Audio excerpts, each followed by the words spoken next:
Welcome to Tracy Aaron Talks, where functional medicine meets personal development.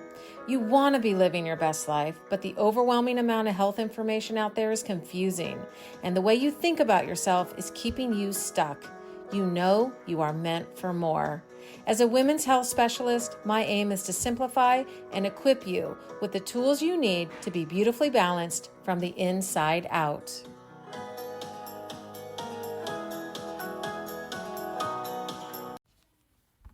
Welcome back to Tracy Aaron Talks, a podcast on wellness for women. And today we are talking about one of my very favorite subjects, our self-image. Another way to say our self-image is like our internal experience of ourselves.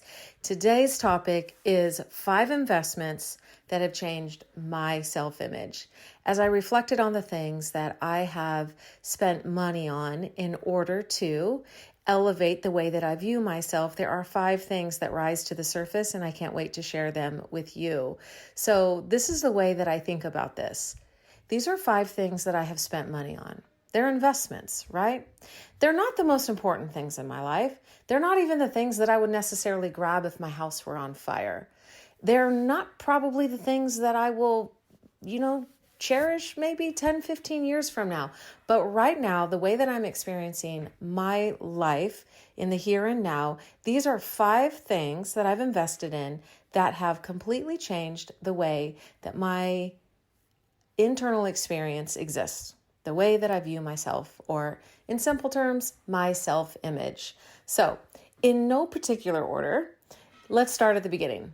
Number 1, I bought a pair of Louboutin heels about 6 months ago. I don't know if you know what they are. I will admit that I didn't know what they were. I didn't even know that they existed. And something came across my path like things do. And the way that these particular shoes were described was like this. Whoever wears these leaves a little bit of red, sexy magic wherever they go.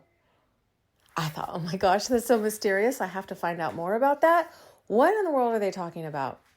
And I looked up the name and found out that it was a French designer of boutique, fashion-forward, heeled shoes, some flats, but mainly they became famous with a platform style, very tall stiletto heel with those classic cherry red bottoms. Do you know what I'm talking about? Are you with me on this?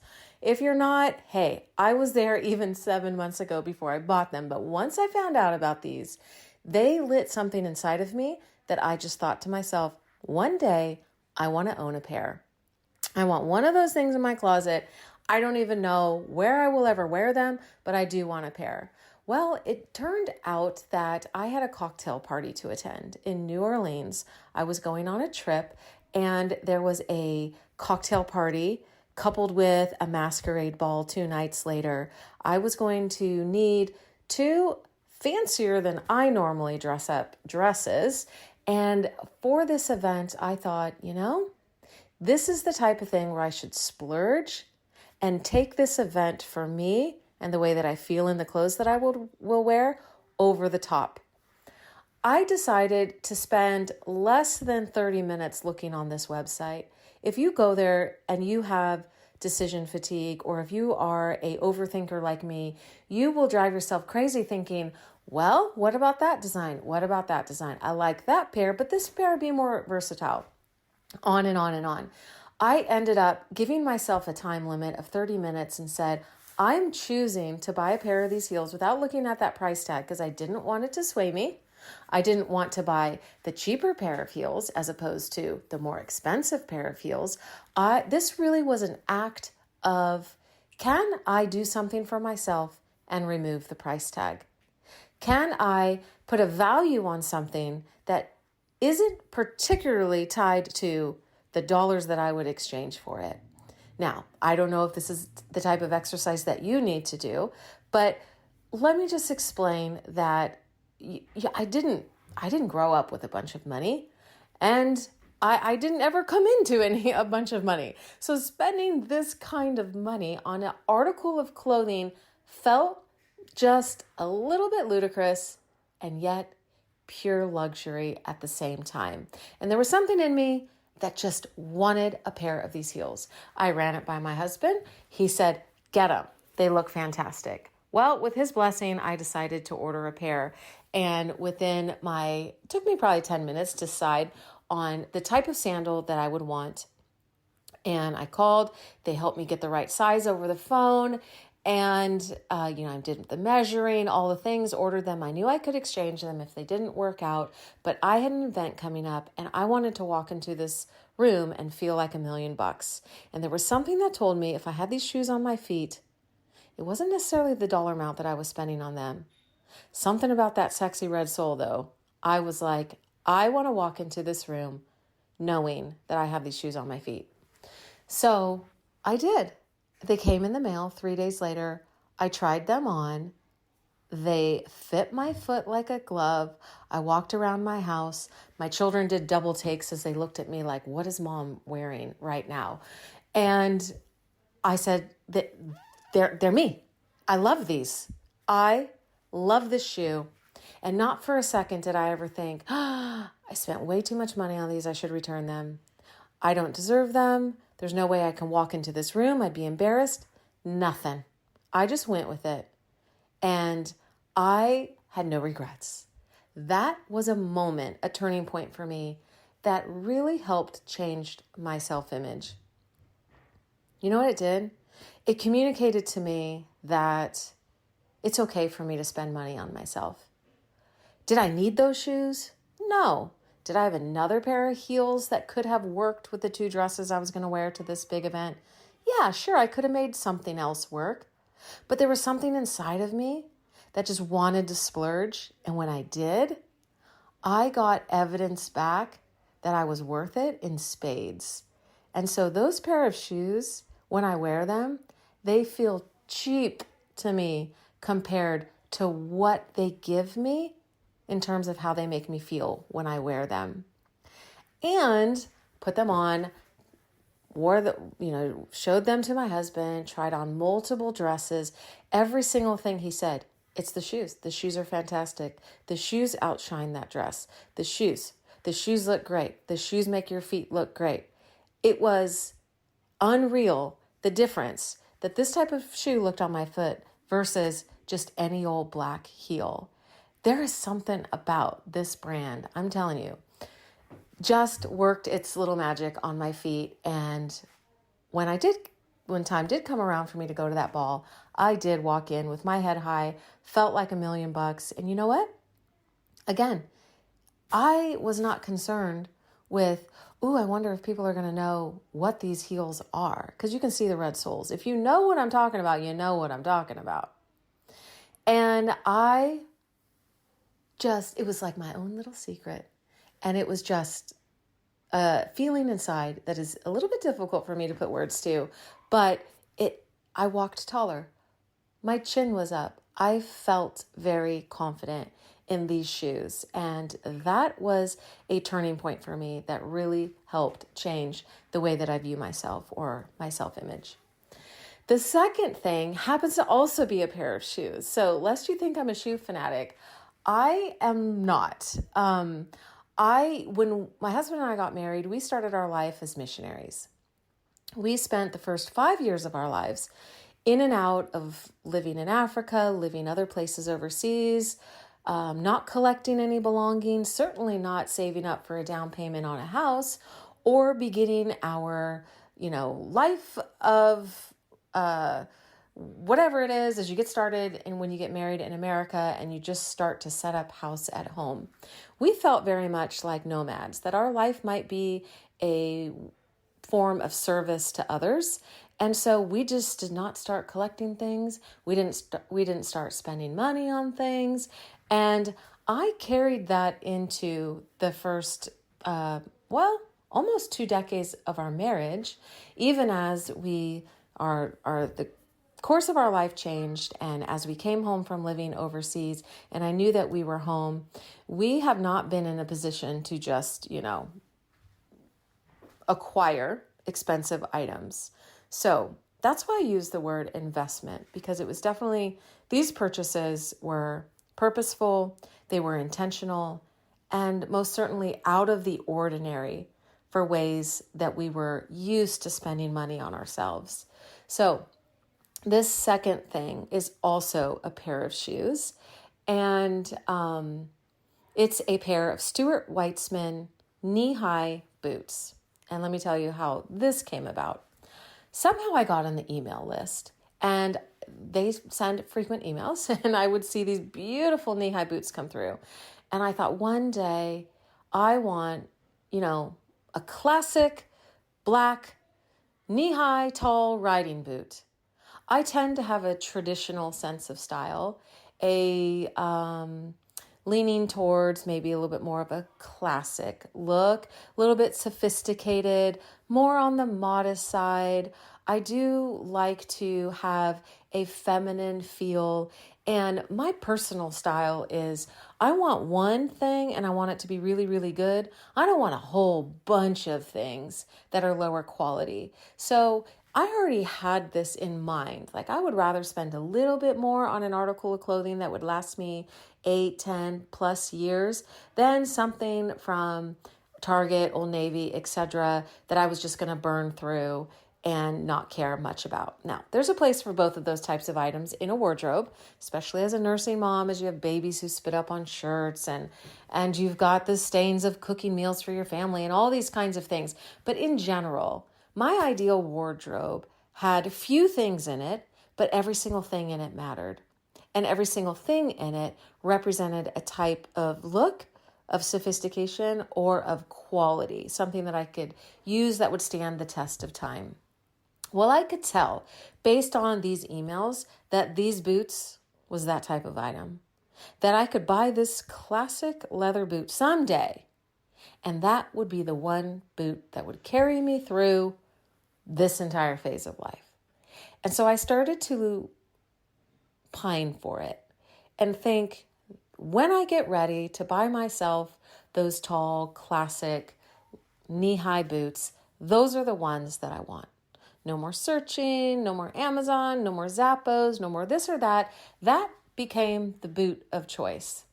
Well, I ended up traveling out of town last November, and I was in Atlanta, and Stuart Weitzman happens to have a store there. So I thought to myself, on my way home, I will drive through this mall. I'll stop, go into the store long enough just to try on the boot so that I can know what size I am. Just in case this boot ever goes on sale, I know I will be able to order it, not have to deal with returns, and I'll get the right one the first time. So that was my plan. I walk into the store and I asked if I could try on the boot. I happen to have a large foot for, I'm only 5'5", but I wear a size 10. Crazy, right? Probably made me a good swimmer growing up. But I walked in, said I wouldn't want to try on that black knee-high boot in a size 10. She said, great, goes to the back. She comes out, she says, I'm sorry, we don't have it in black, but we have it in this cappuccino color. I open the box, immediately I'm disappointed. I don't need a brown boot. I have brown cowboy boots from the years that I lived in Texas. I wanted a tall, knee-high, classic black boot that would take me into the lands of forever, could wear with anything through, multiple events, all kinds, dress it up, dress it down type boots. And she only had it in this cappuccino. Well, I thought, I'm only here for size. That's okay. No big deal. Put it on my feet. I turned around. I stood in the mirror. There were 3 other people in this small shoe store. They stopped their conversation. They turned around, they looked at me, and they said, wow, that is your color. And I said, really? I'm just here to try on the boots for size. I really wanted the black. And these 3 strangers said, why, when that color looks fantastic on you? And I just thought for a second and just kind of laughed it off and was like, it is kind of pretty. It's a nice brown. I don't know. And the sales lady came from around the corner and she said, I love that color. It just makes your skin tone pop. It looks fantastic with your hair and eyes, etc. She goes, I think you should consider this. And I started looking at it in the mirror and I felt a certain way. And it gave me a certain type of energy that changed the way I saw myself in that mirror. And immediately I pictured myself wearing these boots, the events that I would go to, the walking down main streets, Christmas shopping that I would do, the lunches that I would take with friends or dinners out with my husband. And all of a sudden, I couldn't separate these boots in my mind from my life. And I quickly text my husband, this is crazy, but I'm wearing a pair of boots that I feel like belong to me and I want to bring them home. I'm just checking in with him. And he writes back, get them, can't wait to see them.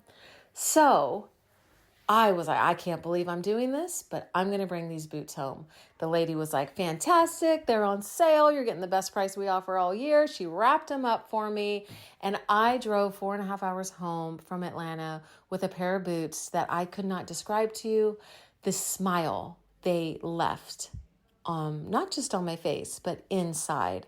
Like there was something about them where it made me feel like I was stepping in to the next phase of my life. Like the woman I wanted to dress like, the woman I wanted to walk into a room and feel like, those boots instantly gave me that. And I took them home. Again, no regrets. Love those boots. Wore them all winter long. They feel like a part of me. And I look forward to the fall when it comes around again, and I will be able to wear them and center my outfits around them because they do. Same thing as those heels. Make me feel like $1,000,000 when I'm wearing them just because. The third thing that completely changed my self-image is laser hair removal. I don't know if you've done this before. And I'm not necessarily on a campaign to think that everybody should, go out and buy a pair of Louboutin heels or Stuart Weitzman boots or even get laser hair removal. This isn't the point. The point is that I took a chance on myself, spent more money than I thought I could spend on myself, and reaped the rewards of what it did in terms of how I viewed myself. Laser hair removal is no different. That was always one of those things that like fancy ladies did, that wealthy women did. Wealthy women went to spas and got monthly facials and did all the things and couldn't possibly bother with shaving their legs and did laser hair removal. That's the category that I had in my mind. Well, a friend of mine had it done and said to me, best money I ever spent on myself. You should consider it. And I was like, yeah, maybe someday. Hair, no hair, not a big deal to me. It's not one of those things. I don't obsessively shave in the shower. I'm like, okay. It's not one of those things, again, until I did it. So I waited until a sale. I am, after all, practical about these purchases. And it was at Christmas time, and there was a gift card purchase where if you spend a certain amount, you get a certain amount added on as services in the spa. And I went ahead, I asked for it for Christmas, and I got it.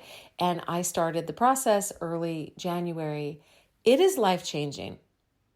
It is so fun to go through this process. It's going to take several times. It's going to be 6 sessions in total, 6 to 8 weeks apart. So it is a commitment.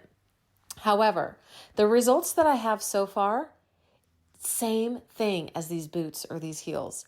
It contributes to the way that I see myself in such a positive,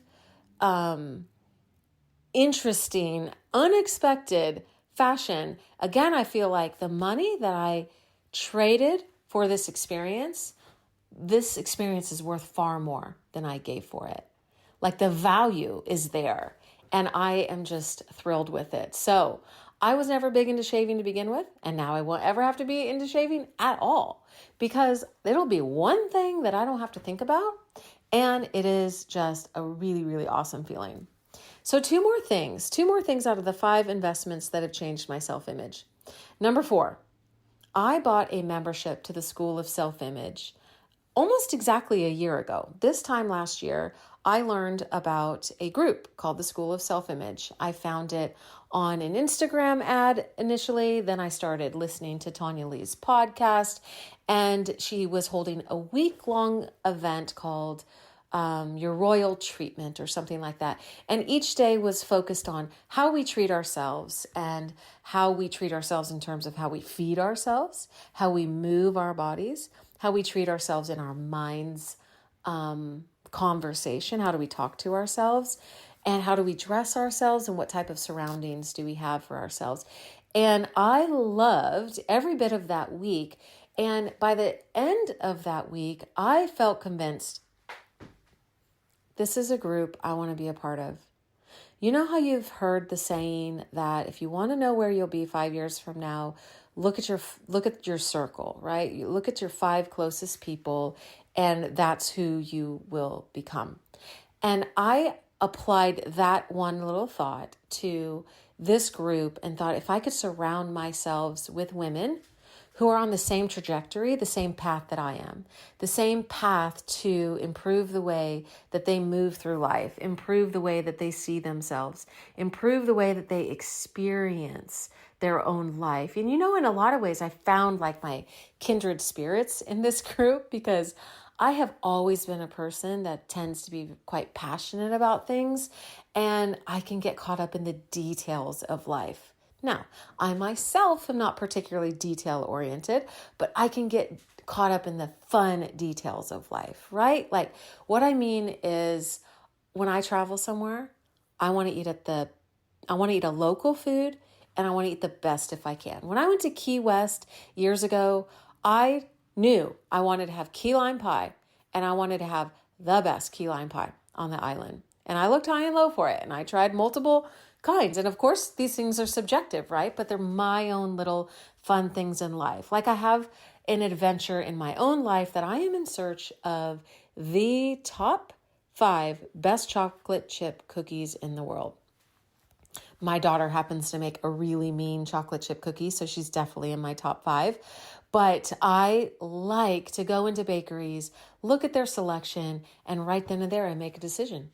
Does that have the appearance like it could be in my top 3, top 5? If it does, I'm willing to give it a try because I want to know. And that could be a whole nother podcast episode in and of itself, right? Is where I find my very favorite chocolate chip cookies. Of course, that's subjective, but it's my own little thing. I like doing that kind of thing. When I go into a town, I want to look for a coffee shop. I want a beautiful piece of latte art on this coffee. It enriches the entire experience of sipping on this thing for me because it's not just about brown water. It's not just the caffeine shot. These are not the reasons why I love a good latte. I love the experience of it all. I tend to be a romantic in that way.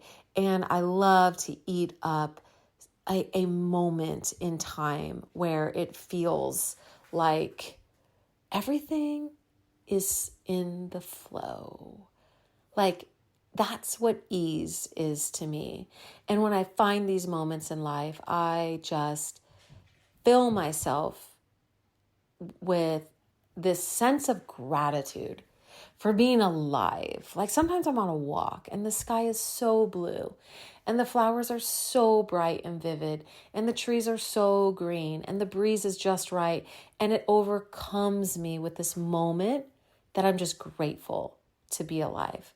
So it's like these little details. And it's like I found this group of women in the School of Self-Image who also saw life like that, where they said, I'm always reaching to improve myself a little bit by a little bit every single day.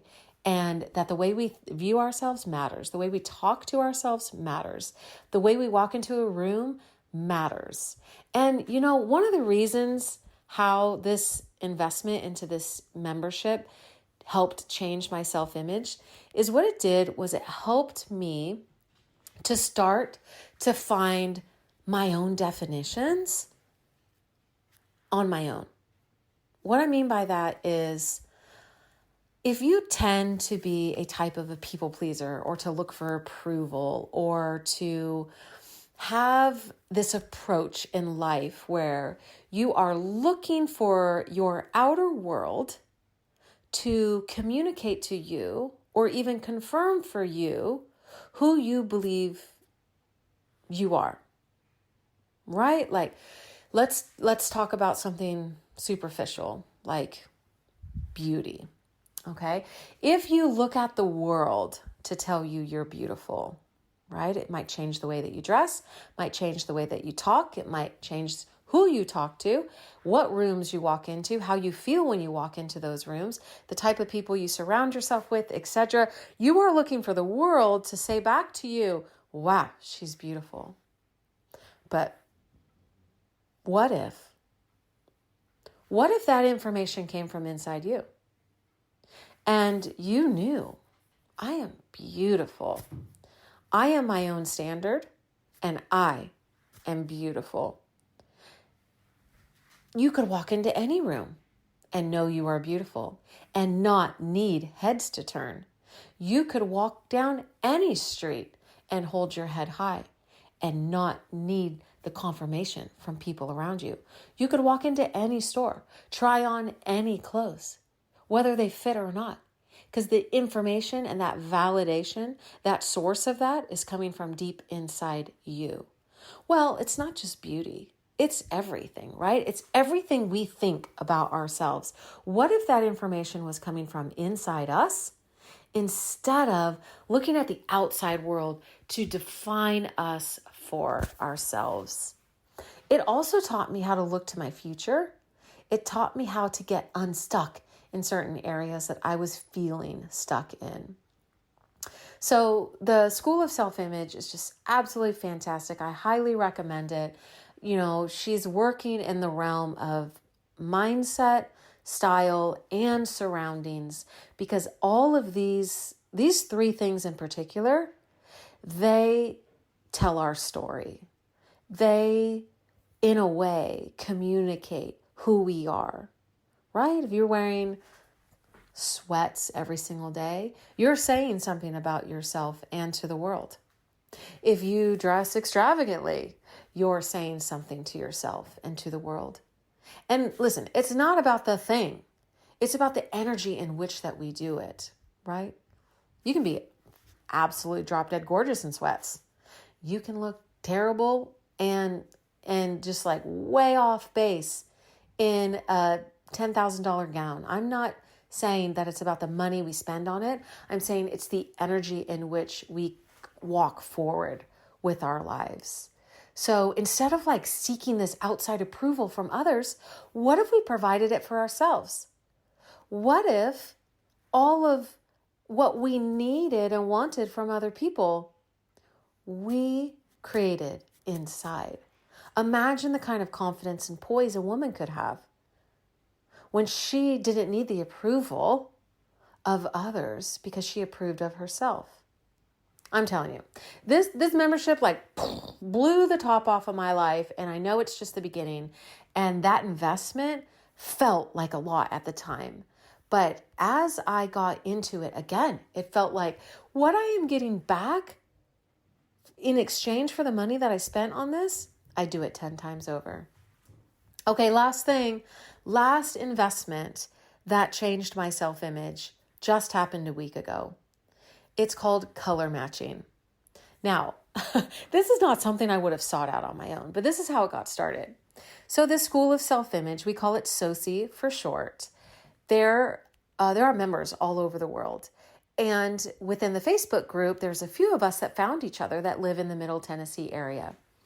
And we have a text thread, and we get together once a quarter and share a meal and talk about our goals and how we're doing and how we're moving forward in our extraordinary goals and thoughts and these types of things. And it's just a really beautiful group of women that are very supportive, and you don't have to explain yourself or defend yourself. It's just a really, really beautiful group of friends that I have gained since joining the SOSI group. And we were looking for an activity to do this spring, and somebody brought up the idea of getting color matched.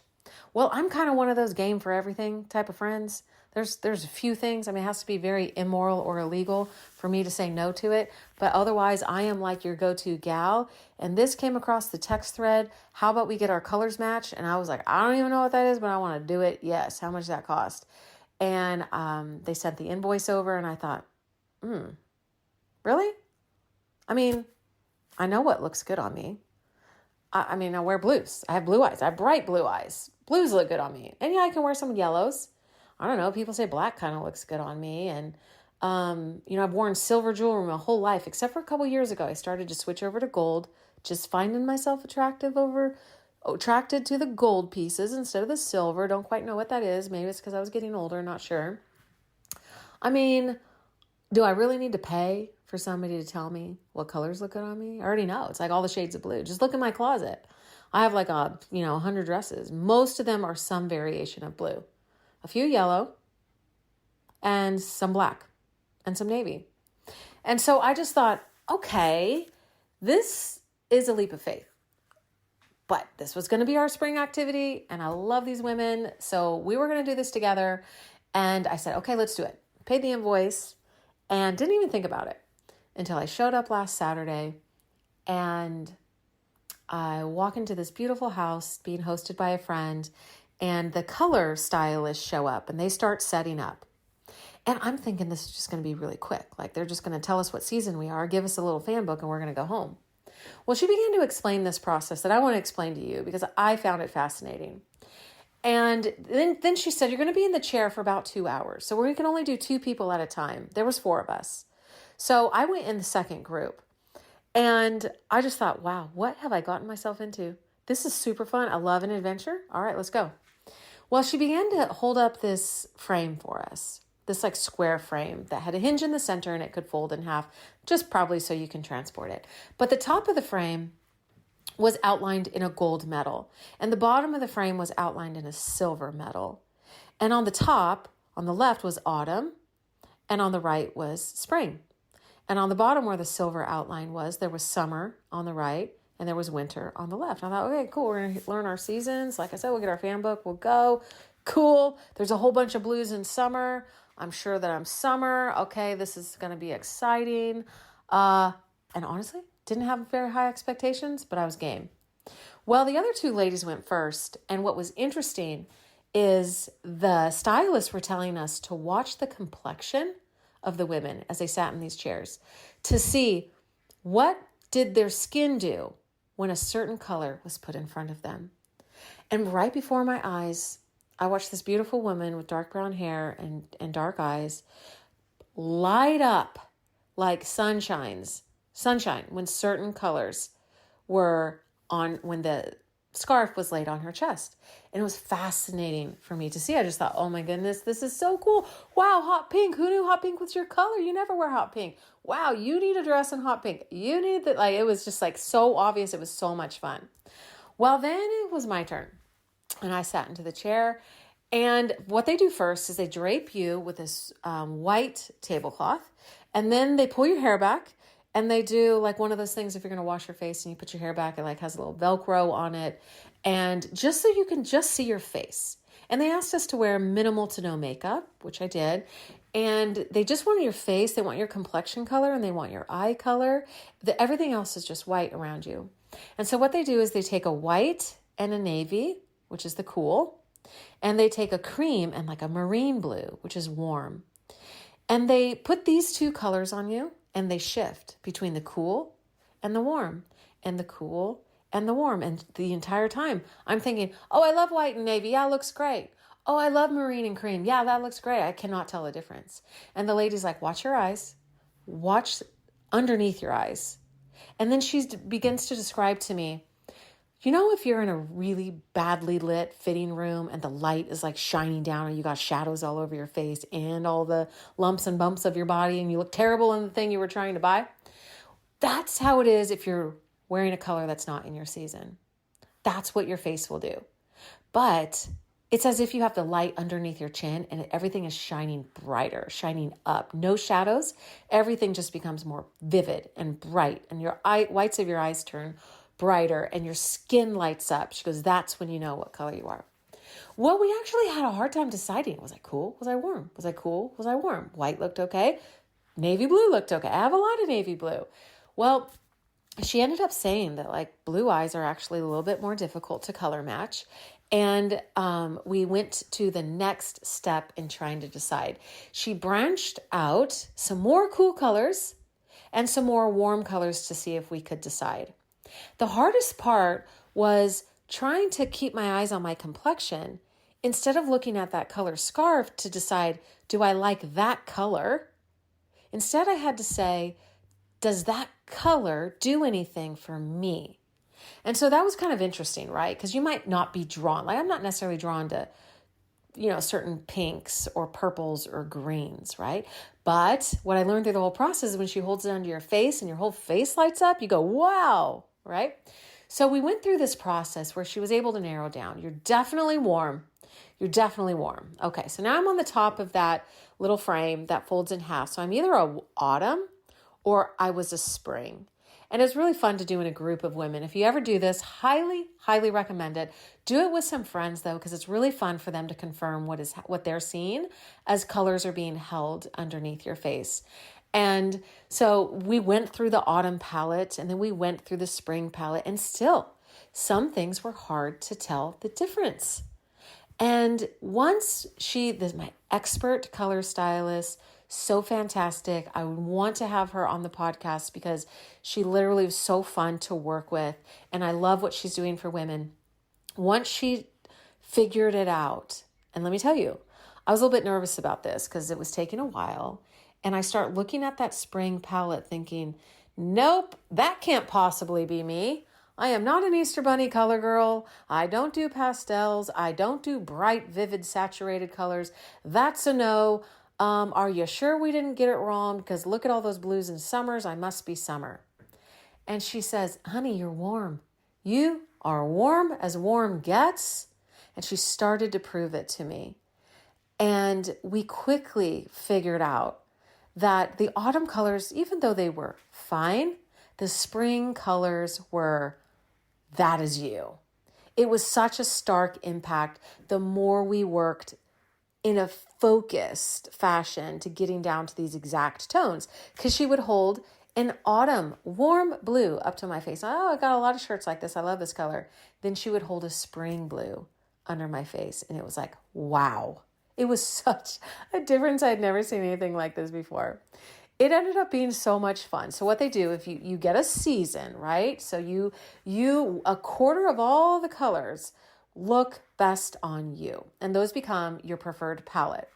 Well, it gets better than that because each person ends up getting 8 wow colors. These are the colors that make sense, right? When you wear them, people go, wow, that looks great on you. So she was able to narrow down those 8 wow colors that were specific to me.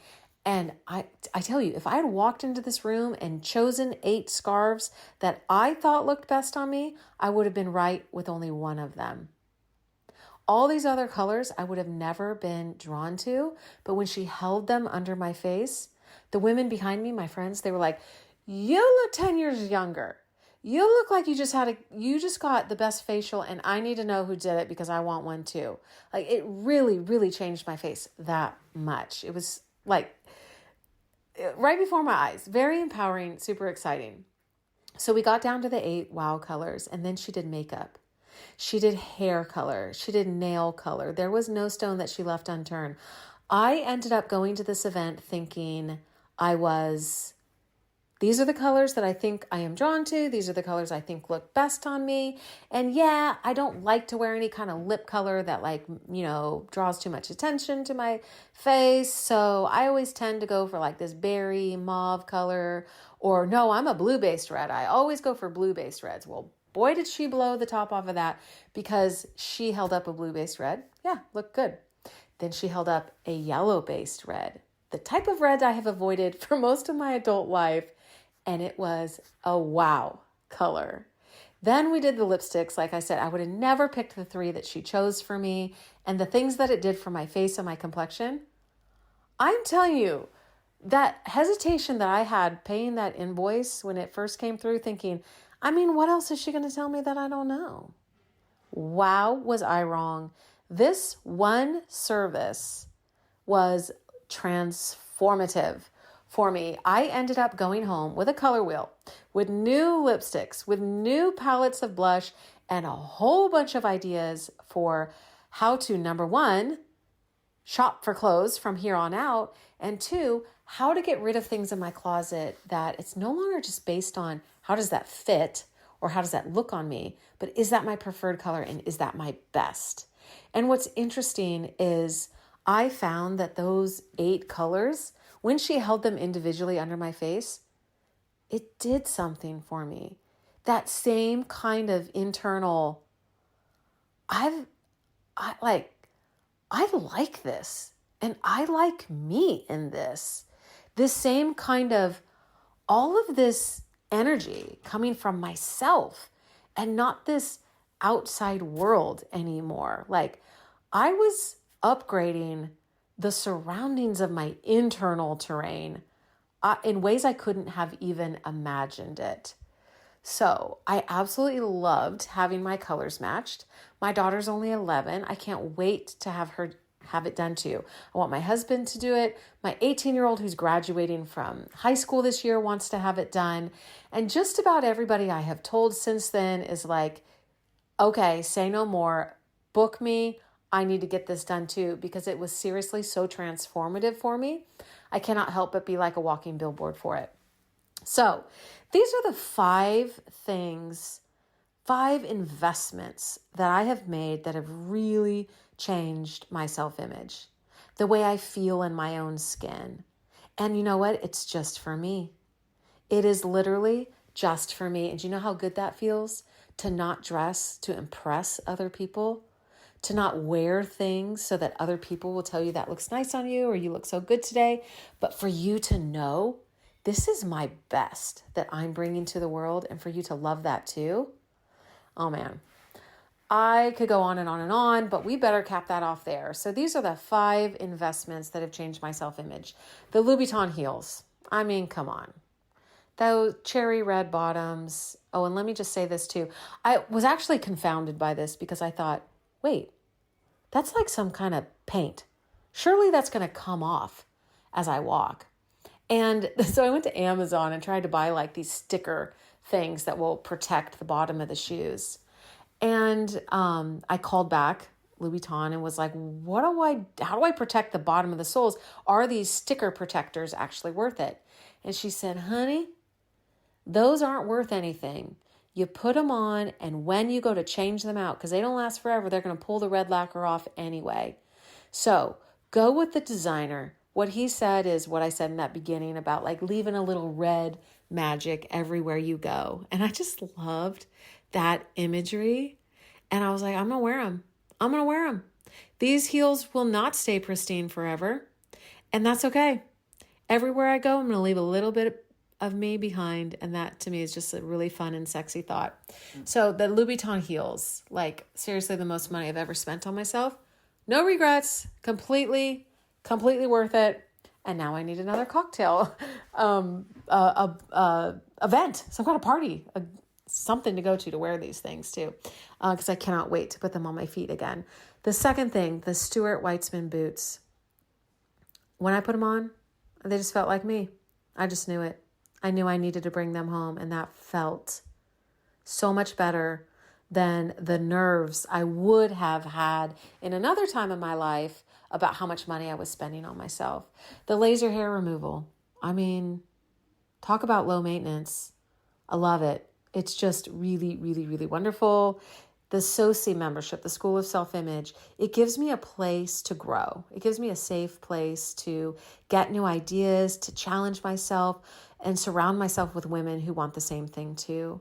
And last thing, that color matching, like what it did for me on the inside, how it boosted my confidence, and how it helped me with the way that I view myself and how I show up in the world.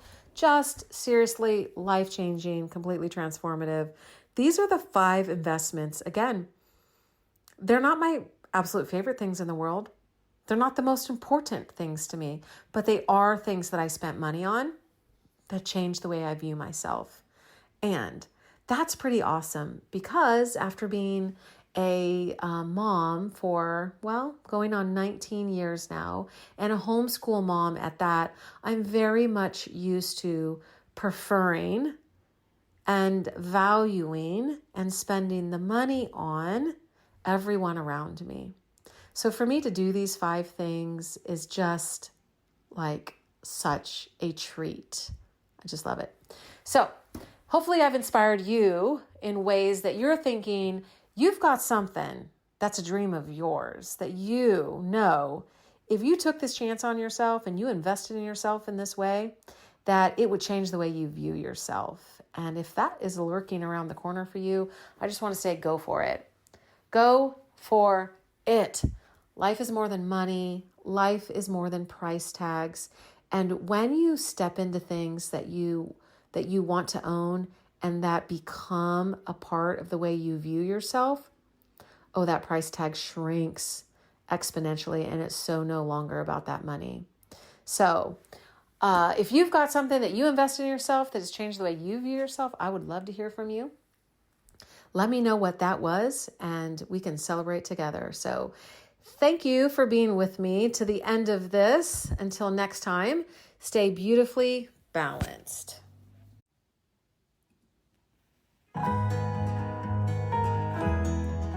Thank you for joining me today on Tracy Aaron Talks. I hope you found today's episode enriching to your life. If you enjoyed today's content, would you consider subscribing to the podcast and leaving a review? That simple act helps this podcast get into the hands and ears of many more women just like you. Remember, anything you want and do not yet have will require a new set of beliefs, thoughts, actions, and a new you. I am honored to be on this journey with you as we wholeheartedly pursue true health and wellness in mind, body, and soul.